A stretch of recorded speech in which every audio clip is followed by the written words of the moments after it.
When I just started to play chess, I was pretty much stuck at the first like 4 or 5 months because I had no sense of direction. When you're going onto YouTube and you're looking on for as many videos as you possibly can, binge watching on YouTube for these chess videos, so I was just like this. However, now that I'm looking back, there's one thing that most beginners, and it's funny because it's the same mistake I think for most beginners, because I've checked it on myself and then I helped my friend to really level up, because turns out we both were making the same mistake. When I fixed it for him, both of our elos just started to literally skyrocket. I'm gonna show you this mistake, which is very much for most 700, 800 rated players. If you're gonna really focus on this, you're also gonna jump in elo just like both of us did. So let me just show you this. I'll show you now an example, exactly like what happens for most beginners in their games. And this is actually a game that I was very fortunate to play when I was just starting at the 700 elo levels. I want you to later on go into your archive and just see how many times this type of stuff is happening to you as well. Okay, so we have here basically like a regular game. E4, E5, knight C3, knight C6, knight F3, knight F5. Okay, so far so good. And a few moves later on, still no problems at all. But then we come here after bishop to C5, and this is where I wanted to really focus. In this position, you're able to move this pawn, but notice how for black he has both his bishop and his knight aiming at this D4 knight. He has two pieces that are aiming at this knight and only one piece, the queen, that is defending this knight. And this is what actually had happened.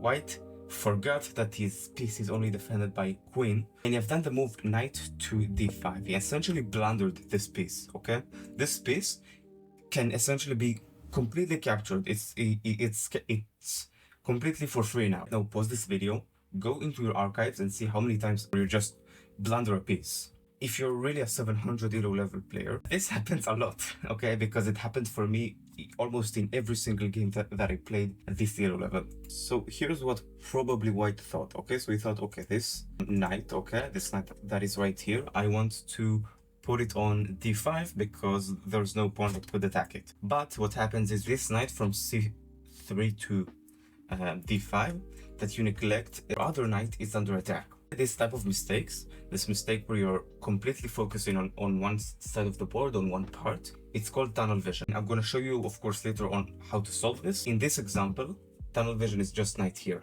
okay? Let me show you another example. Here we have again a regular opening, okay? This is called Scandinavian. White decided to do knight to C3, but we're not gonna focus on the opening. This is specifically to stop the blunders that happen for most beginners, that stop them from leveling up. So knight here, and after the pawn moves to D4, knight moves here because, well, it's still a beginner's game.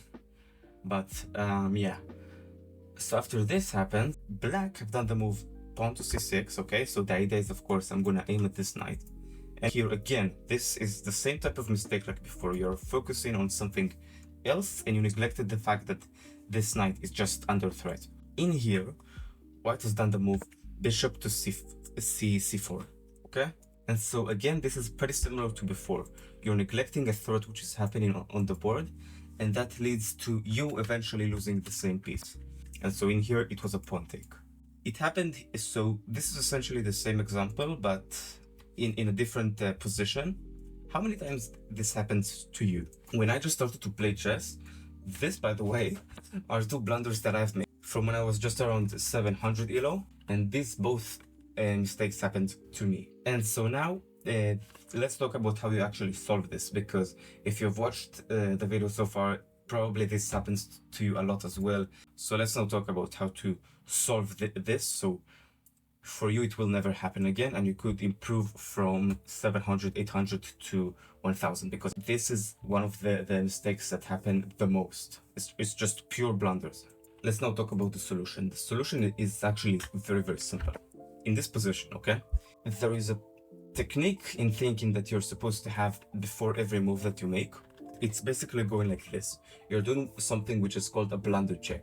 It's basically asking yourself three very important questions. Are there any pieces that are under threat? And are there any pieces that can be captured? Okay, this is a 3-question process, and the idea is you're going to do this before every time that you play. Also, if I'm here, I'm asking this. If I'm at the middle game is after the 2 kings of castle, you're asking it there. You're asking it at the end game. You're basically asking it throughout the entirety of the game. It's going to be more automated in your head, and it will be easier with time to ask this. That's essentially how you're gonna stop blunders more consistently and more easily. To stop this mistake, you're asking yourself, are the kings safe? My king is very safe. It's on e1. There's nothing that can even check it. Okay, so it's very safe. Is my enemy king safe? Yes, it's also very safe as well, because it's just the opening. So it's just the beginning of the game. No problems with that. Well, the second question, is there anything which is under threat? And you need to look at the entire board, not just be overly focused on like improving the knight. You need to be focused on the whole board. Is there anything which is under threat? This knight looks relatively safe, and I'm looking at black.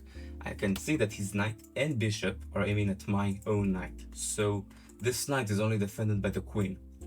So I need to do something about it. But let's ask first of all the third question. Is there anything that can be captured? Again, yes, this knight. Your mind and brain is gonna just shift into thinking, how do I solve the threat on this knight? From there we're gonna look for moves that solve specifically this. So for an example, what happens if I move the knight away, move it back? What happens if I develop a bishop to defend it?